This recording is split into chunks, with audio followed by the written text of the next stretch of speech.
Greetings, everyone. Welcome to another edition of Before I Do, the show that shares with you everything that should be done before saying I do. So whether you are dating, single, in a relationship, engaged, don't know if you want to be married, we are here to facilitate courageous conversations on dating and relationships. Yes, and in these courageous conversations, we will often ask you a speak now or forever hold your peace question. This show is meant to be interactive, so we don't want you to hold your peace. We want you to speak.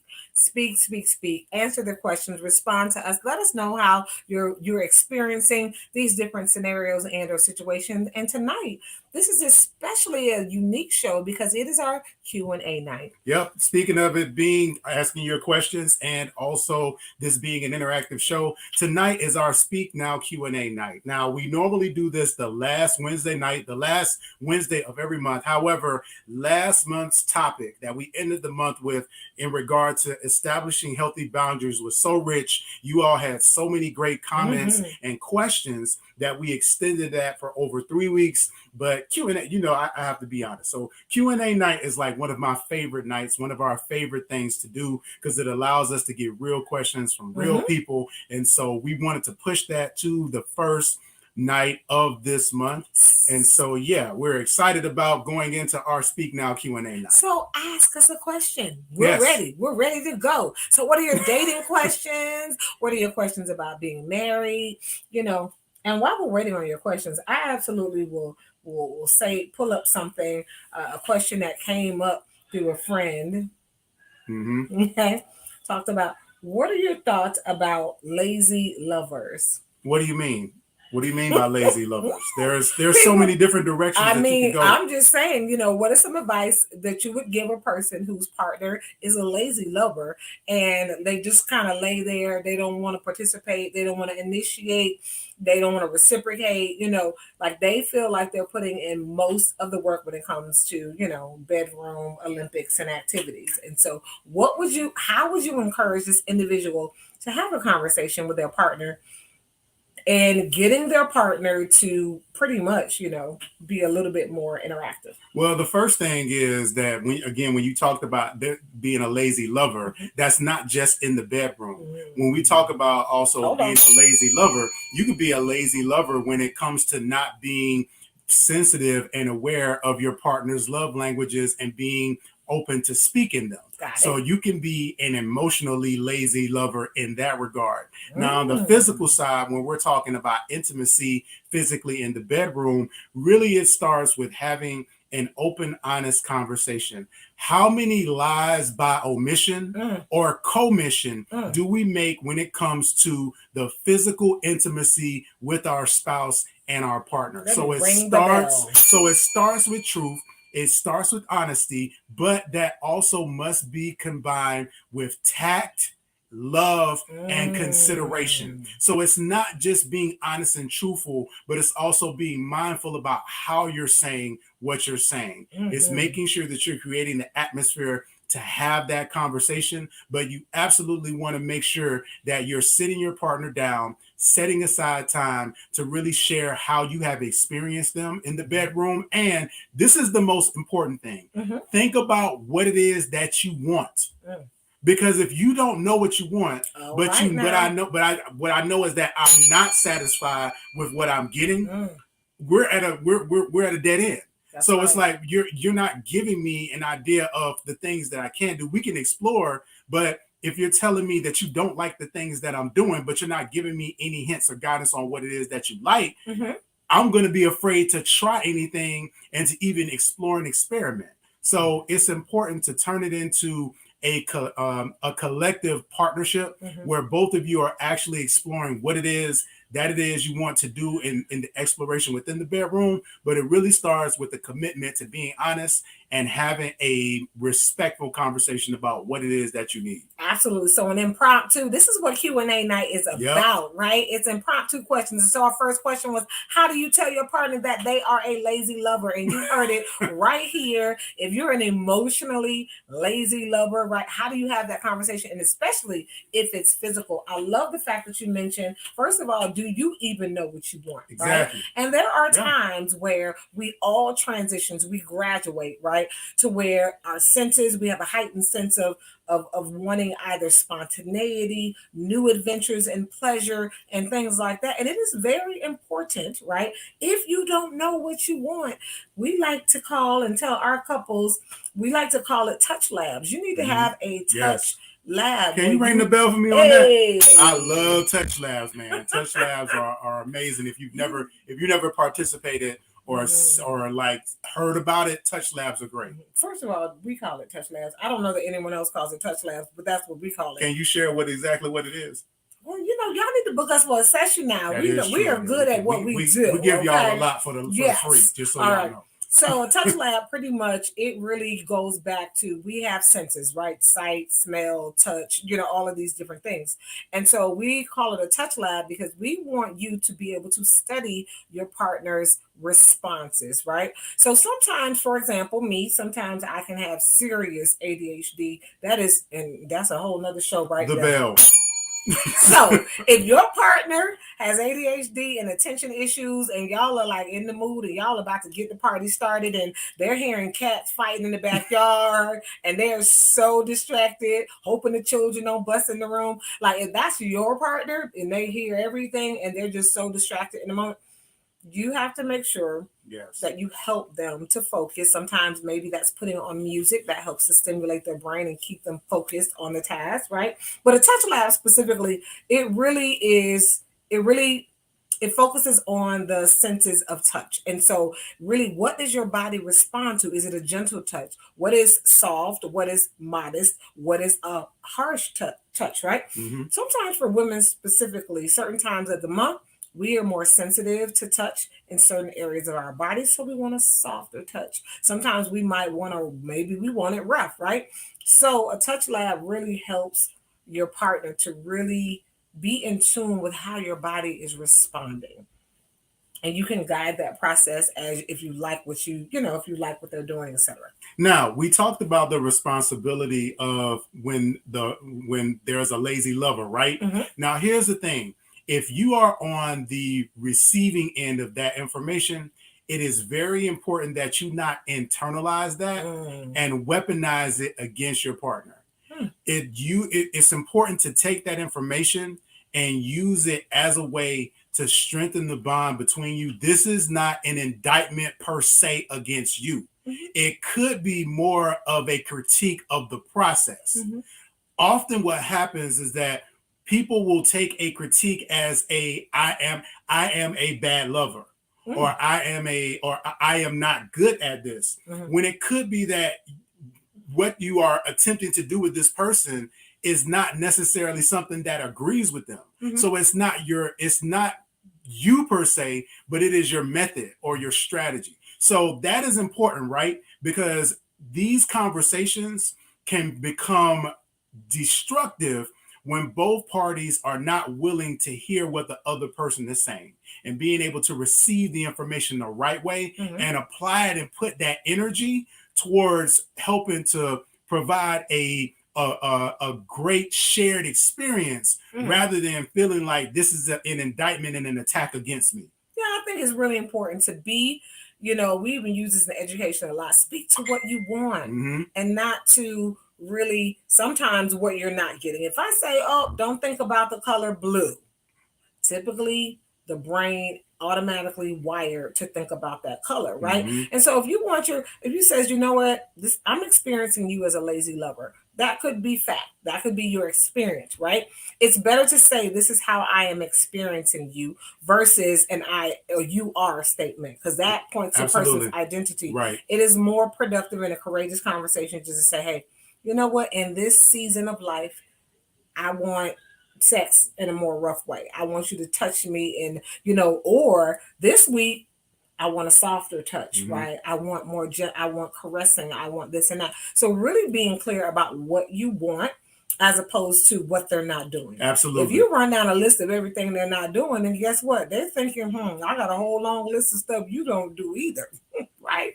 And really the focus of the conversation should be what you want and what you need. Absolutely. Tonight, everyone, is our Speak Now Q&A night. And so be sure to get your questions into the comments so that we can actually respond to them. In the meantime, we are going to take a really quick commercial break, and we will be right back with more Before I Do.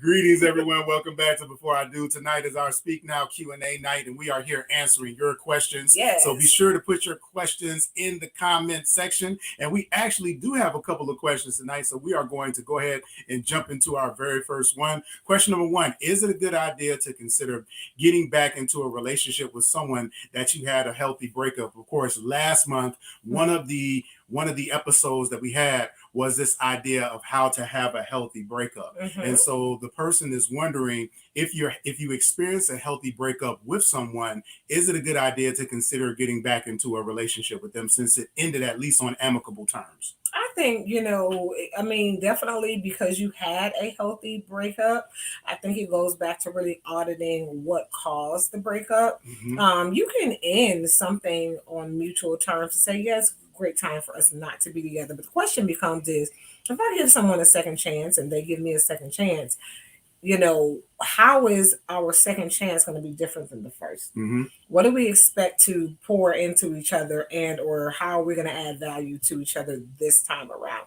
So I think the breakup isn't necessarily, okay, sure, as long as you break up with me healthy, you can always come back. No, that is not, to me, a good thing to a permission or a hall pass to give someone just because they were a pleasant person to break up with. However, I think it goes back to, how does this person add value to my life? How am I going to add value to their life? And that should be the determining factor as to whether you consider entering back into a relationship with them. Absolutely. And I think in addition to the conditions and circumstances that surrounded the breakup, also considering who you were and who your partner was during the time of your dating and when you were in the relationship, because it is highly possible that in this different and new season, how have you changed? And so it's important to be able to recognize who you are in this season, who they are in this season before you make that decision. But absolutely, you don't want to make a decision about re-entering into a relationship that you previously broken up with someone based on the fact that you had a healthy breakup and were on amicable terms. Absolutely. You do want to make sure that you take full inventory of exploring who that person is right now and who you are right now before you experience or even consider the idea of getting back into a relationship. Hannah says, building trust and creating safe spaces to communicate honestly. Tell me more. So I believe this is in regard to our initial question when it comes to the lazy lover comment. Lover. So, Hannah, you can let us know if we're wrong, but so building trust and creating safe spaces to communicate honestly. How do we do that? Oh, man. And so I think it really goes back to you as an individual. So when it comes to having courageous conversation, right, especially about something about sex and pleasure and satisfaction, what's working for you, what's not working for you, building that trust. There are 10 pillars of trust. So trust is like, we use this word really freely, but it's a huge term. What is it? It requires you to be willing to be vulnerable. And then, so I ask you, what are those environments that will allow you to be vulnerable, really emotionally naked? I call it emotionally naked, right? And so for us, a lot of times with our clients, we really encourage them. Sometimes if you're highly visual, right? We do personality profile on our clients as well. If you're a highly visual person and your facial expressions of your partner are very demonstrative, maybe that can be something that really can cause you to shrink because, oh gosh, look at their face, look at they have this intensity, they seem upset. If you're a person that gets easily distracted by I call it the billboard of your partner, then have a courageous conversation in the dark where those visual cues will kind of be taken out of the equation. That can sometimes create a safe space. Mm-hmm. If you have a hard time with your words, gathering your words because anxiety shows up, that I'm having to say something very sensitive that might hurt the person's ego, then we encourage you to script. Mm-hmm. Script this courageous conversation. First of all, scripting courageous conversations Mm-hmm. is a number one practice.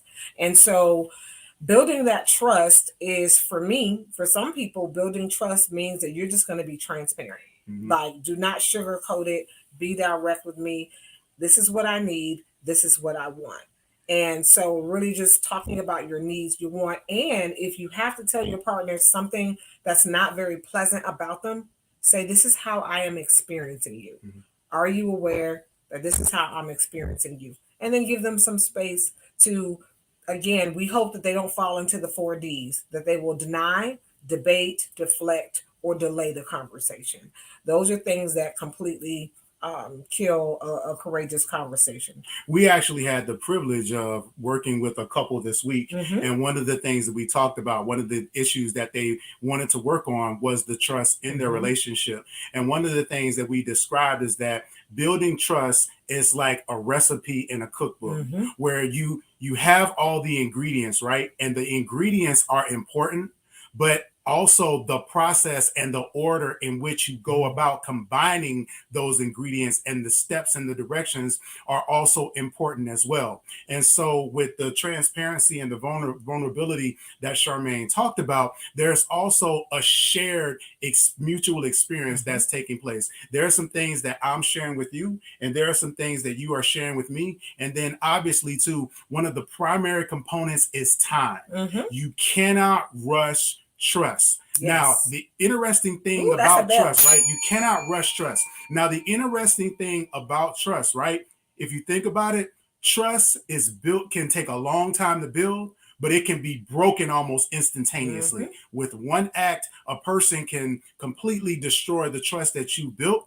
And so it's very important that, again, you value the building and respect the process of building, or in certain cases, rebuilding the trust. And then I want to deal with the second half of this question too, Mm-hmm. because this idea of safe spaces, and just so you know, I want to push back against this just we don't a like tad. to use safe spaces. Yeah, and the reason why I come from an artist world, right? And there's this whole concept around safe spaces. But here's the challenge with that. What you may deem as safe may not be safe for me. What you may deem as unsafe may be safe for me. So what we like to use is brave growing space. Mm-hmm. Because what that means, right, is that as we come together with the differences that we have, it's this idea that, hey, this may be problematic for me. Okay, well, it's not for me. Okay, well, let's have a conversation about it. So I'm not being dismissed as being toxic or as being an individual that is cultivating an unsafe space, but we're coming together to actually hopefully learn from one another so that we can also build our resilience. Yeah, and believe me, safe space, it is easier done when it's creating a physical safe space, right? And we have different places around the community that'll have the sign up that says safe space or safe place, right? Because it is a place that is supposed to be secure and protected, right? But when it comes to our emotional bank accounts, right? When we talk about trust, I can be honest, transparent, and completely vulnerable by saying, you know what? I don't like kissing you because you have bad breath, right? And for me, I was honest, I was transparent, I was vulnerable in telling the person that this is what I don't like kissing you because you have bad breath, right? But a lot of it goes into what we call the 4 T's. It is your timing, your tone, your text, right? Your text. And so a lot of these are communication, it's your verbal communication, your nonverbal communication, and your paraverbal communication skills, which is not what I say, but also how I say it and when I choose to say it, right? And so when we think about that, there are emotional layers of trust. The person receiving on the receiving end of that might say, well, I don't feel safe right now because emotionally I feel like you just attacked me. So when we talk about brave spaces and safe spaces, I'm being honest. I don't like kissing you because you have bad breath. But now you don't feel comfortable, right? Now you feel like, that I was honest, I was vulnerable, I told you the truth. But we've seen clients to say that, well, now I don't feel safe. I don't feel vulnerable. I don't feel like I can trust them because how long have they known that information? Why did they take so long to tell me? And so now they feel a level of broken trust when they got exactly what they asked for. They got honesty. The person was vulnerable because it took vulnerability to communicate that. And then the person on the other receiving end doesn't feel like, okay, well, no, my trust is broken because, I feel like they bruised my emotional, capacity. Absolutely. Everyone, this is our Speak Now Q&A night. We are answering your questions. Be sure to go ahead and get those in. We're going to take another quick commercial break and we'll be right back with more. Before I do, welcome to the Couples Academy app. The Couples Academy app is your go-to hub for how to do marriage right. Get started with our app today by perusing our amazing features that conveniently allow you to connect. This app is packed with powerful content and resources to help you grow and stay connected. With this app, you can watch our messages, find marriage resources, watch, listen, and read the real-life stories of restored couples, sign up for events, read articles and blog posts, stay up to date with push notifications, share your favorite messages via Instagram, Facebook, Twitter, or email, and download messages for offline listening. For more information about the Couples Academy app, go to couplesacademy.org.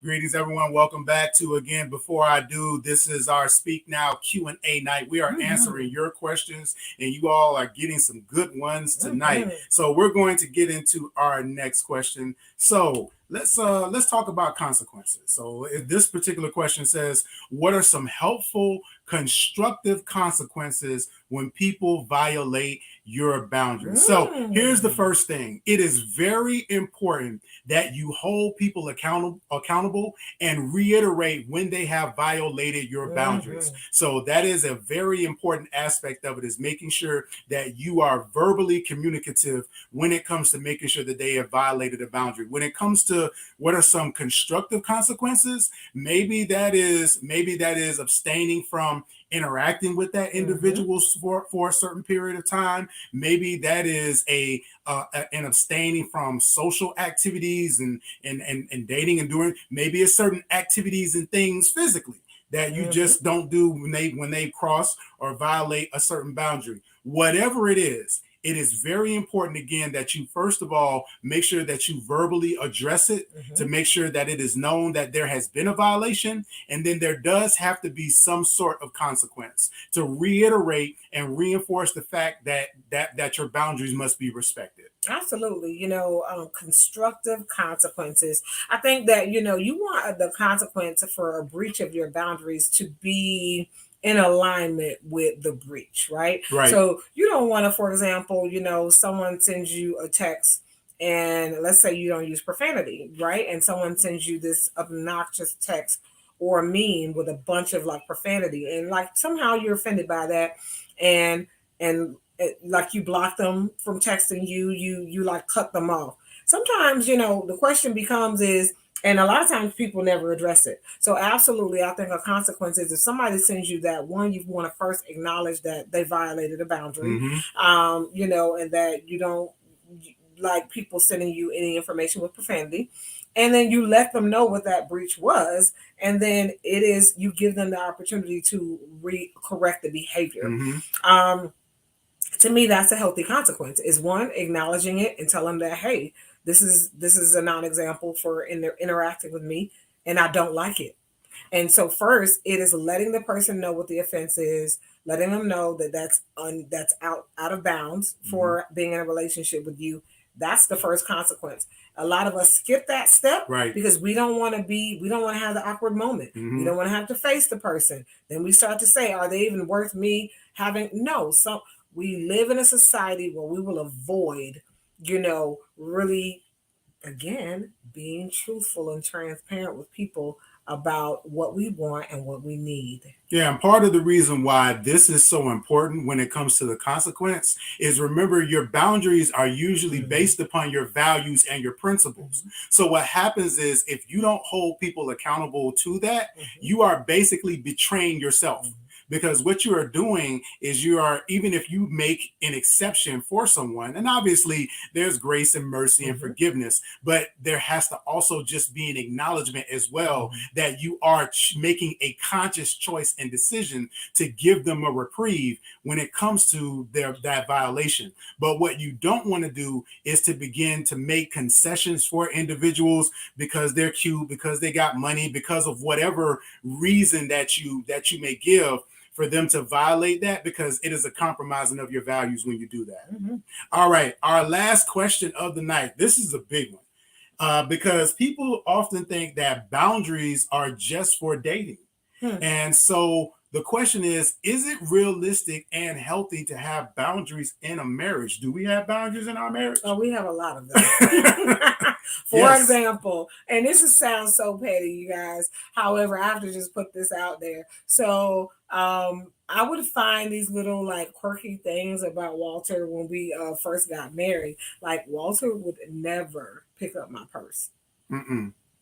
And I'm like, could you hand me my purse? Like, he didn't even want to touch it. It was almost like there was something, like his hand was going to transform if he touched my purse. And so I realized it's just something that he had about a boundary, which he would not carry his wife's purse. He will carry the diaper bag, a bag, but not my purse. Okay. And if he carried it, he had to carry it a certain way. So yeah, very sensitive about that. And again, it was cultural. It was something that, again, that was embedded in me. And for a lot of us as young men, you never touch a woman's purse. And it wasn't because of gender constructs or anything like that. But when a man often was seen with a woman's purse, it was you were accused of stealing or theft. So it was this whole idea of part of the way that you show a woman respect is by not touching her bag. I mean, obviously you're my wife, so handing it to you is one thing, but just holding your pocket. No, I sit it on the chair next to me. But again, it was a cultural boundary as well. For Charmaine, we talked about this before, that Charmaine does not like me touching her in her face. She doesn't like to be held down.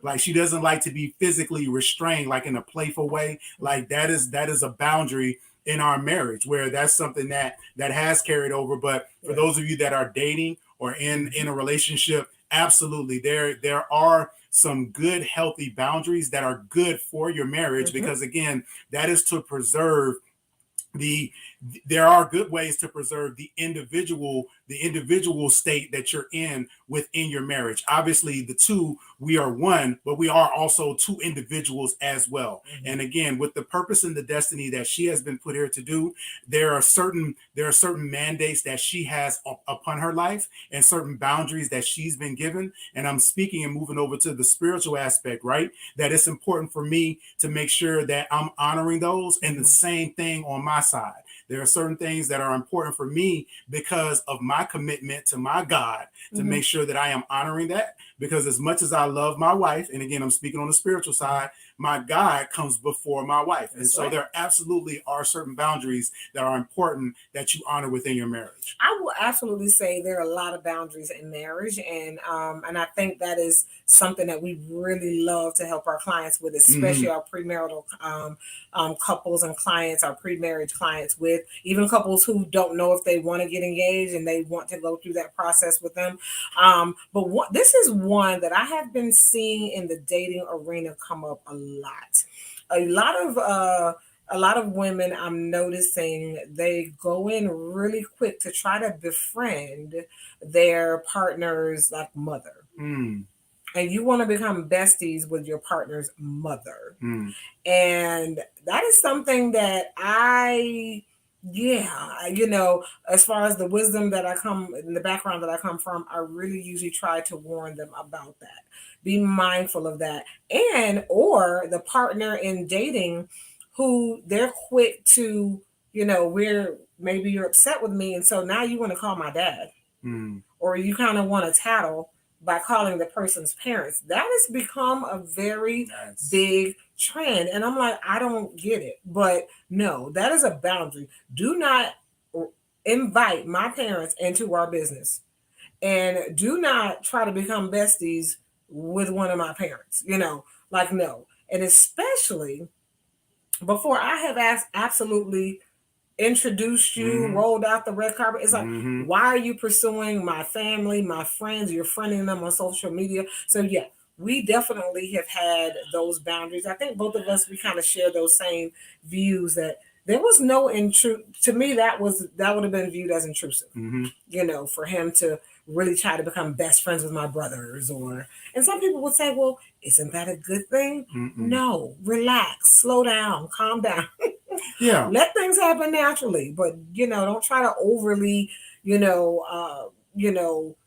overcompensate in friendship or whatever. I think we may have found our topic for this month.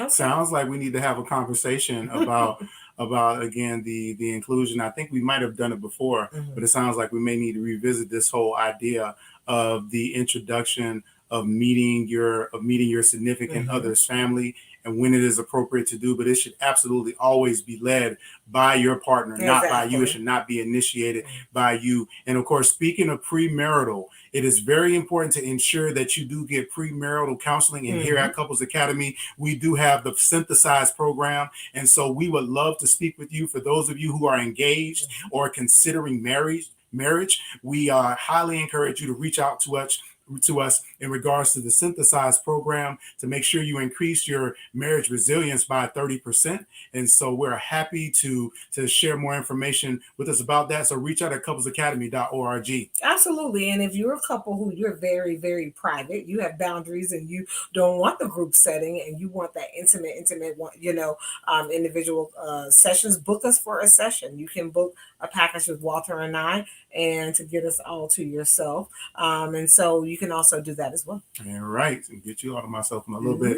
Everybody, thank y'all so much for tuning in for tonight's Speak Now Q&A. Join us next week for another edition of Before I Do. In the meantime, my name is Walter Jennings. And my name is Charmaine Jennings. And we'll see y'all next week. Good night, everyone. Good night. What is the best gift or investment for a newly engaged couple? What do couples really need? Proactive, transparent, synergy. They need to synthesize a 12-week premarital group counseling experience that combines the mind, heart, mission, and vision for an effective future. No matter the age or life experience, this research-based curriculum will help to increase marriage resilience by 30%. Why choose Synthesize for premarital counseling? 1, to better understand yourself and your partner and to audit your past and present condition in order to be a proactive couple. 2, to engage in crucial conversations about finances, communication, sex, and intimacy, to be fully and completely transparent. 3, to develop a unified vision and mission in order to embody high levels of synergy. Give the gift that builds proactive, transparent synergy. Synthesize.